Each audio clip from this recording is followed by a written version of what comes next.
मित्रो, मुलाखतीला सामोरे जाताना या पहिल्या भागामध्ये काही महत्त्वाचे मुद्दे पाहू. आता सध्या वेगवेगळ्या कंपन्यांमध्ये मुलाखती द्याव्या लागतात. वेगवेगळ्या नोकरीच्या निमित्ताने शासकीय निमशासकीय नोकरीच्या ठिकाणी मुलाखती तुम्हाला द्याव्या लागतात.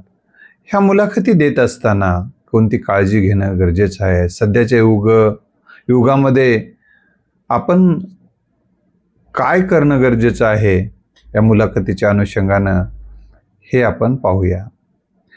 सध्याचा आस्थापना असतील, कंपन्या ज्या काही आहेत त्या अधिक चांगल्या मनुष्यबळाच्या शोधात आहेत. अधिक चांगल्या मनुष्यबळाच्या शोधात आहेत आणि स्पर्धा असल्यामुळे त्यांना अधिक चांगले माणसं मिळत आहेत. त्यामुळे स्वतःला अधिक विकसित करणं हे अतिशय गरजेची गोष्ट झालेली आहे. तीन महत्त्वाचे घटक मी तुम्हाला बोलतो. दिसणं, असणं आणि व्यक्त होणं. तुम्ही दिसता कसे, तुम्ही असता कसे, तुमचं असणं काय आहे आणि तुमचं दिसणं काय. या असणं आणि दिसणं या दोन्हीमध्ये अंतर असता कामा नये. नाहीतर काय होतं माहिती आहे का, तुम्ही खोटारडे आहात पण तुम्ही खरेपणाचा आव आणता तर ते आव आणणं पुढच्याच्या लक्षात येते. त्यामुळे हे आव आणण्याचा जो काही प्रकार तुम्हाला करावा लागत असेल तर हा मुलाखतीतला फार मोठा अडथळा ठरतो. त्यामुळे आपल्या दिसण्यामध्ये आणि असण्यामध्ये फारसा फरकच राहू नये. जितका शक्य तो मिटवण्याच्या दृष्टिकोनातून आपल्याला प्रयत्न करणं हा साधनेचा, अभ्यासाचा, परिश्रमाचा भाग आहे. हा व्यक्तिमत्व विकासाचाच एक भाग आहे. त्यामुळे हा एक महत्त्वाचा घटक आपण लक्षात ठेवलं पाहिजे आणि तुमची जे काही आहात ते मोकळेपणानं तुम्हाला व्यक्त होता आलं पाहिजे. ते नैसर्गिकपणे व्यक्त होता आलं पाहिजे. फारच आर्टिफिशियली तुम्ही व्यक्त व्हायला लागलात हे त्यांना ते खटकते. त्यामुळे जे काय आहे तुम्ही व्यवस्थित पद्धतीनं आदरपूर्वक व्यक्त होणं, सकारात्मक पद्धतीनं व्यक्त होणं. फारसं कधी इमोशनल होण्यासारखे क्वेश्चन तुम्हाला विचारले जातात. कधी राग येईल असे प्रश्न विचारले जातात. अशा वेळी तुम्हाला स्टेबल राहता आलं पाहिजे, स्थिर राहता आलं पाहिजे. या दृष्टिकोनातून तुमची तयारी, त्यासाठी मनाची श्रीमंती वाढवणं, मानसिक स्वास्थ्य उत्तम करणं, भावनांक तुमचा विकसित करणं गरजेचं आहे. इमोशनल बुद्धिमत्ता म्हणजे भावनिक बुद्धिमत्ता विकसित करण्याच्या दृष्टिकोनातून प्रयत्न करणं गरजेचं आहे. भावनिक बुद्धिमत्तेच्या संदर्भात आणखीन काही तुम्हाला मी पुढच्या भागामध्ये काही एक पैलू भावनिक बुद्धिमत्तेचे सांगेल. पण एकच आता लक्षात ठेवा की तुमच्या भावना तुमच्या हातात असल्या पाहिजे. भावनावर तुमचं नियंत्रण असलं पाहिजे. भावनांचं व्यवस्थापन नीट करता येणं अतिशय गरजेची गोष्ट आहे. त्यासाठी सकारात्मक विचार, सकारात्मक भावना, सकारात्मक कल्पना चांगली संगत ठेवून आपण जगू लागलो तर बऱ्याच प्रमाणामध्ये आपल्याला भावनिक श्रीमंती, भावनांक आपण चांगला करू शकतो. आणि ह्या मुलाखतीमध्ये भावनांक चांगला असणं हे अतिशय गरजेची गोष्ट आहे. तुम्ही तणावग्रस्त आहात, रागिष्ट, संतापलेले आहात, खूप दडपणाखाली तुम्ही दिसता, तुम्ही मध्येच एखाद्या वेळेस चिडता, मध्येच कधी एखादा भावनिक प्रश्न विचारला तर तुम्ही रडता, असे काही प्रसंग तुम्हाला त्यांनी तुमच्यावर खूप अन्याय झाला का असाच एखादा प्रश्न विचारला तर तुम्हाला ते आठवून एकदम रडू येत असेल तर हे त्या मुलाखतीच्या यशस्वीतेच्या दृष्टीने अडथळा ठरतो. त्यामुळे एक लक्षात ठेवलं पाहिजे की आपल्या मनातल्या ज्या काही उसळून येणाऱ्या भावना आहेत ते अगोदर आपण ते व्यक्त केल्या पाहिजे, लिहिल्या पाहिजे. आणि ज्या काही दुःखदायक गोष्टी असते ते स्वतःला माफ केलं पाहिजे, इतरांनाही माफ केलं पाहिजे. आणि जे सगळ्या गोष्टीची मी जबाबदार आहे ही भावना घेऊन जगू लागलो, स्वतःला आणि इतरांना माफ करत राहिलो, तर ह्या गोष्टी तुमच्या ह्या भावनिक व्यवस्थापन नीट पद्धतीनं होण्यास मदत होते. आणखीन एक महत्त्वाचा प्रकार म्हणजे व्यक्त होण्यामध्ये संकोच आणि भय हे 2 घटक तुमच्या आड येतात. आपण त्यांनी विचारलेल्या प्रश्नांचे उत्तर माझे बरोबर आहेत की नाहीत असे जर तुम्हाला भीती वाटत असेल, तुम्ही करत असलेले विश्लेषण बरोबर आहे की चुकीचं आहे असं तुम्हाला जर वाटत असेल, तर तुम्हाला हे जे भय तुमच्या व्यक्त होत असते आणि या भयच व्यक्त होत असेल, ते भय तुमच्या चेहऱ्यावरून जाणवत असेल, तर त्यामुळे जे काही तुम्हाला येते ते मोकळेपणानं असा ही नैसर्गिक गोष्ट आहे. शिंक येणं, अशी शिंक येत असताना शक्यतो मी तुम्हाला सांगेल की त्यामुळे आपल्याकडे हातात रुमाल असला पाहिजे. आता माझ्याकडे रुमाल आता इथं नव्हता, ही माझी चूक आहे. तर मी तुम्हाला हे सांगेल की अशा वेळी तुमच्यासोबत एक रुमाल असणं अतिशय गरजेची गोष्ट आहे. हे या निमित्तानं मी तुम्हाला सांगू इच्छितो.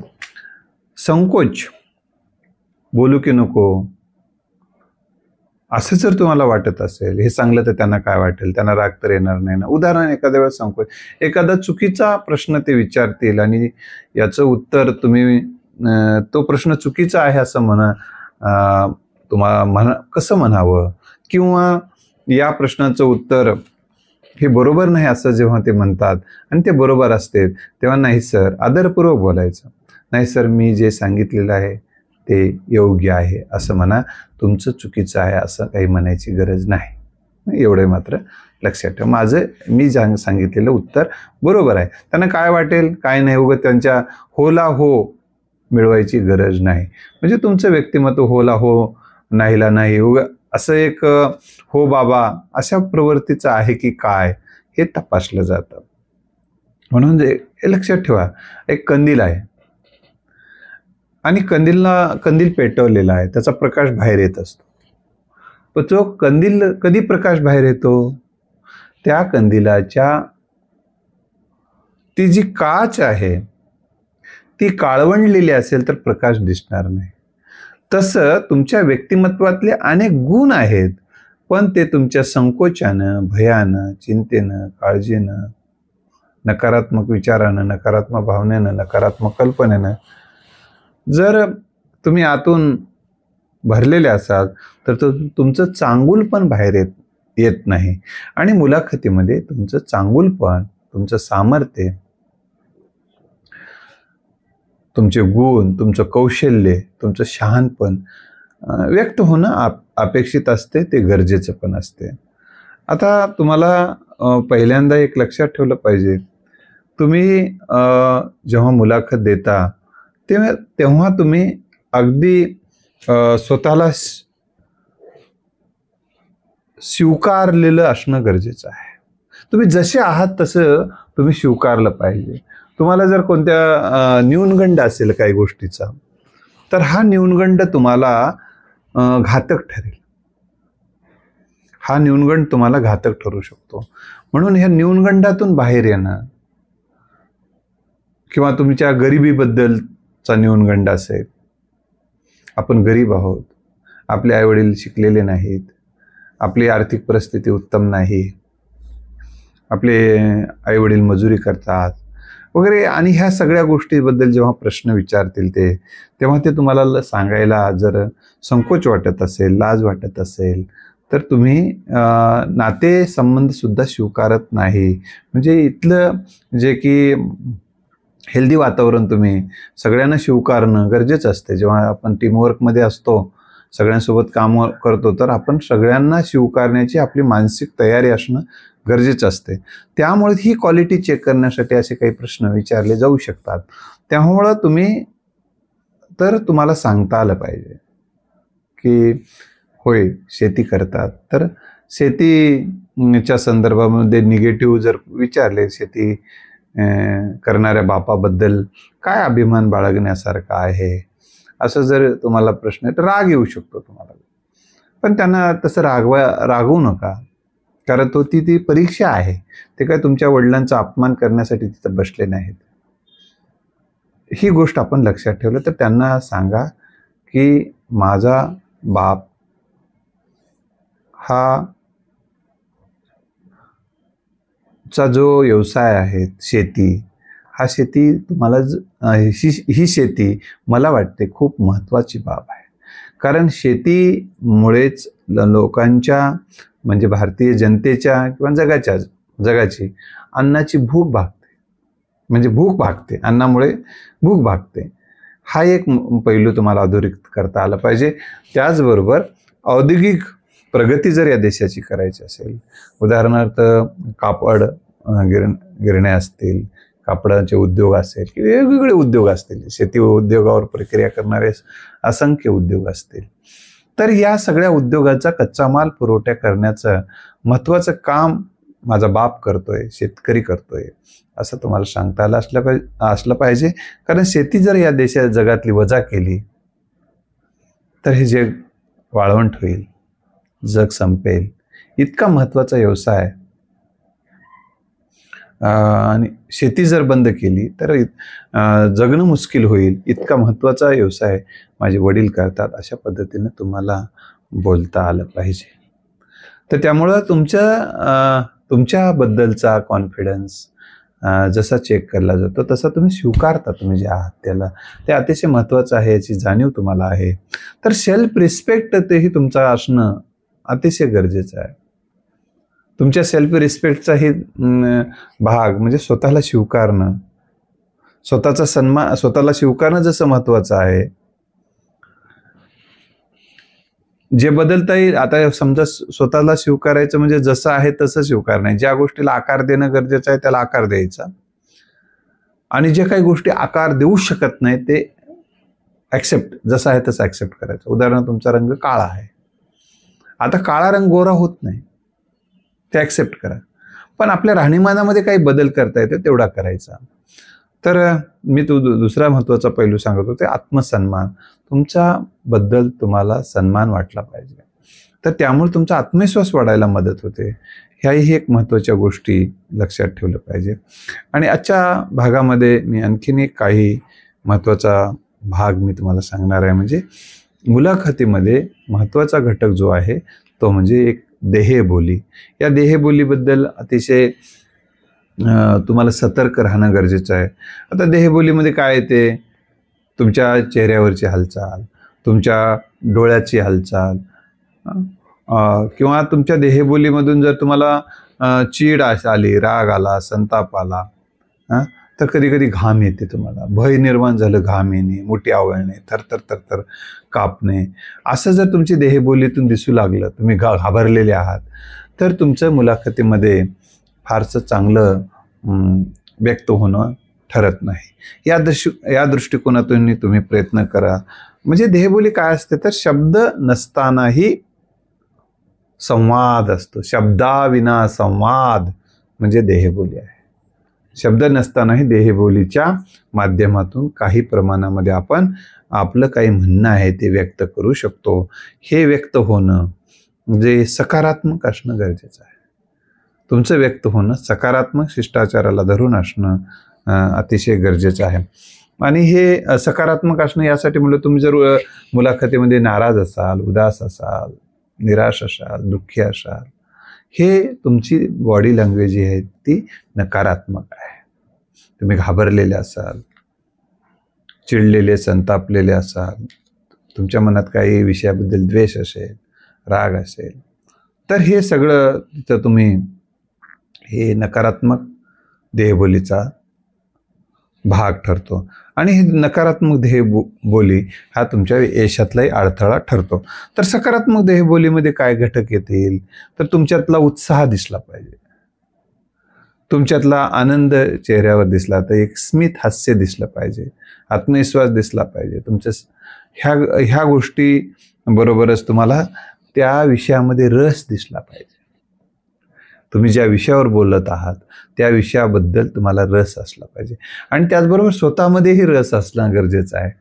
तर तुमचा हा देहबोली सकारात्मक असल्याचं लक्षात येते. तर दुसरं एक महत्त्वाची गोष्ट मी या निमित्तानं सांगणार आहे की ह्या बॉडी लँग्वेजचाच एक भाग आहे. तर तुम्ही बघता कसं हे महत्त्वाचं आहे. पुढच्यांना तुम्ही जेव्हा मुलाखत देत आहात तर जेव्हा प्रश्न जो विचारेल त्याच्याकडे बघायचं आणि त्यानंतर तुम्ही इतर जे व्यक्ती बसलेले आहेत त्यांच्याकडेही बघत बघत प्रश्नांचं उत्तर द्यायचं हे लक्षात ठेवा. आणि कधी कधी काय असते त्या मध्ये एखादी व्यक्ती तुम्हाला आवडणारी असू शकते, आवडू शकते, ती मग स्त्री असू शकेल, पुरुष असू शकेल, पण ते आवडणाऱ्या व्यक्तीकडे टक लावून न बघणं हे अतिशय गरजेची गोष्ट आहे. पण सगळ्यांकडे बघताना आस्थेनं बघा, आदरानं बघा.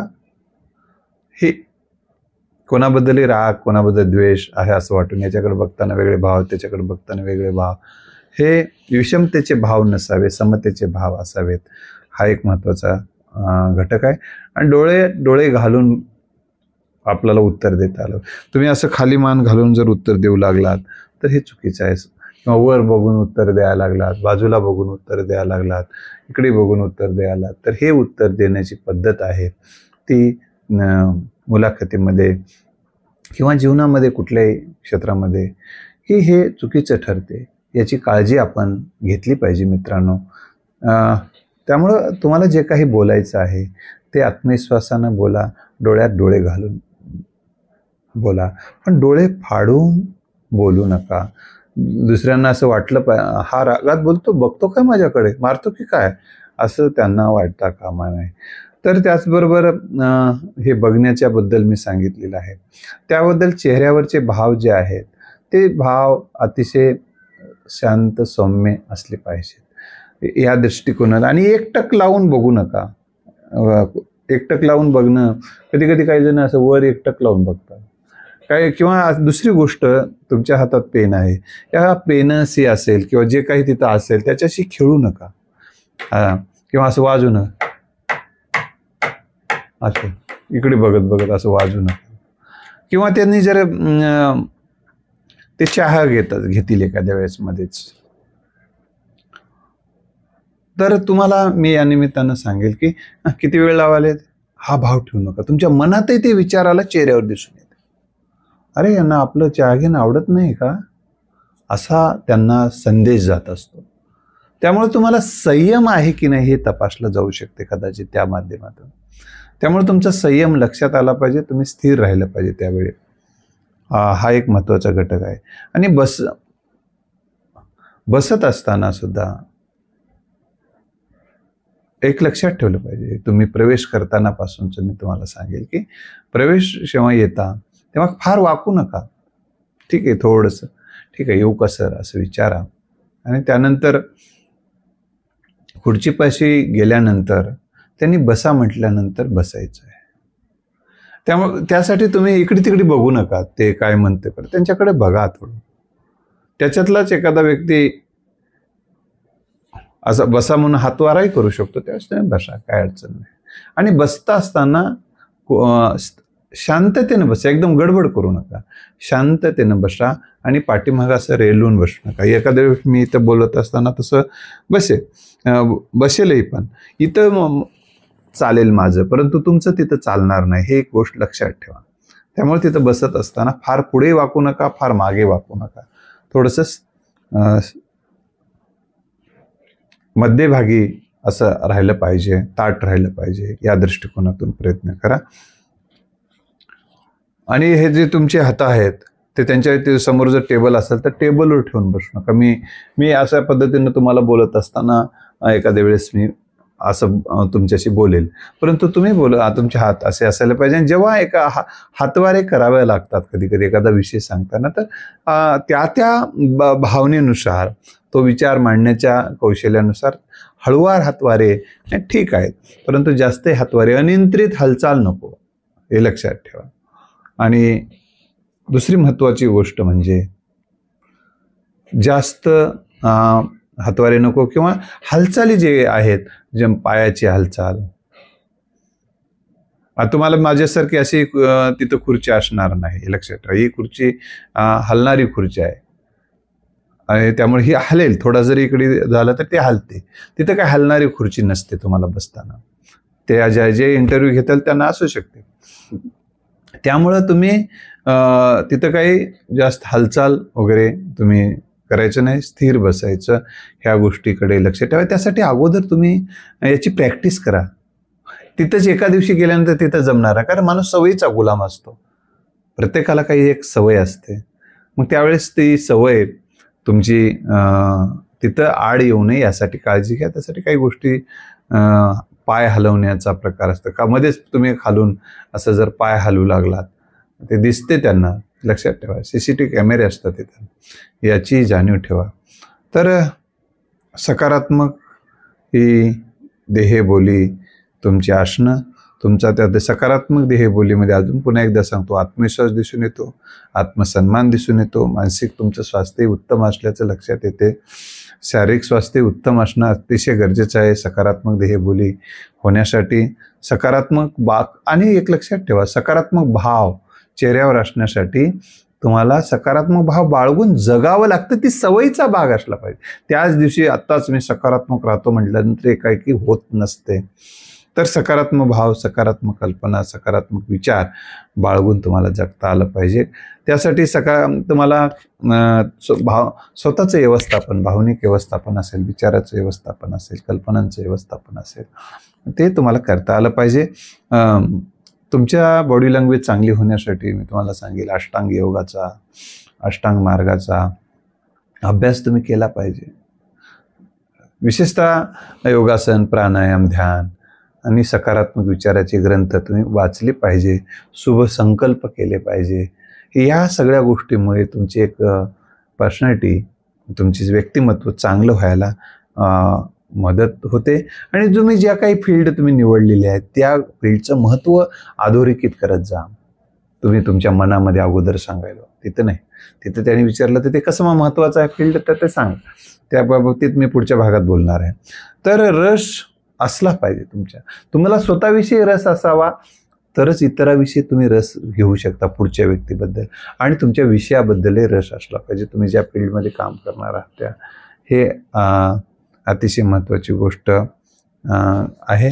तर पुढच्याही काही भागामध्ये आपल्याला आणखीन काही महत्त्वाचे पैलू मुलाखतीला च्या संदर्भानं मी आपल्याला सांगणार आहे.